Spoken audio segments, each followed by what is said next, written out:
सणासुदीच्या वेळेस नैवेद्यासाठी किंवा बऱ्याच ठिकाणी पितृपक्षात सुद्धा हे आंबट गोड मिरचीचं पंचामृत केलं जातं।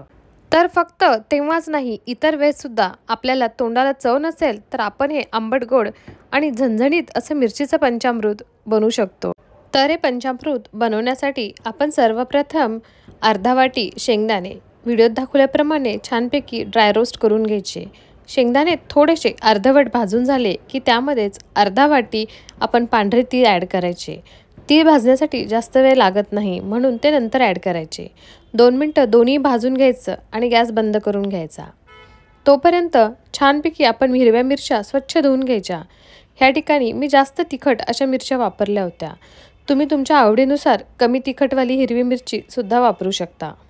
ह्या ठिकाणी 15 ते 20 हिरव्या मिरच्यासाठी मी अर्धा वाटी शेंगदाणे आणि तीळ असं प्रमाण घेतलेलं होतं। तुम्हाला ज्या प्रमाणामध्ये करायचे त्यानुसार तुम्ही प्रमाण कमी जास्तही करू शकता। मिरच्या व्हिडिओत दाखवल्याप्रमाणे छोटे छोटे असे काप करून कट करून घ्यायचे।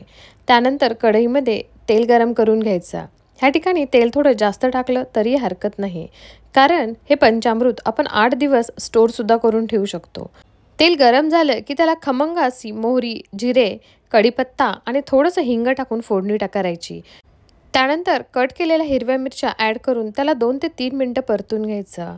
मिरच्या छानपैकी परतल्या पाहिजेत, कारण हे खायला खूप खमंग असं लागतं आणि मिरची छान व्यवस्थित खरपूस अशी परतून निघाल्यानंतर ती खाताना जास्त तिखटसुद्धा लागत नाही। त्यामुळे ह्याला 2 ते 3 मिनिटं मीडियम फ्लेमवर आपण छान परतून घ्यायचं।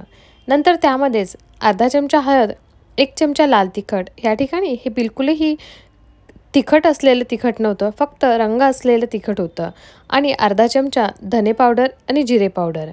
आपण थोडंसं आमचूर पावडरसुद्धा ॲड करू शकतो।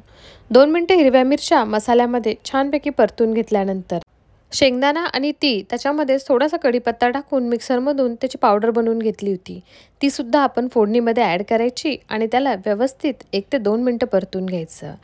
ऑलरेडी शेंगदाणे आणि तीळ भाजलेले आहेत त्यामुळे जास्त वेळ लागणार नाही।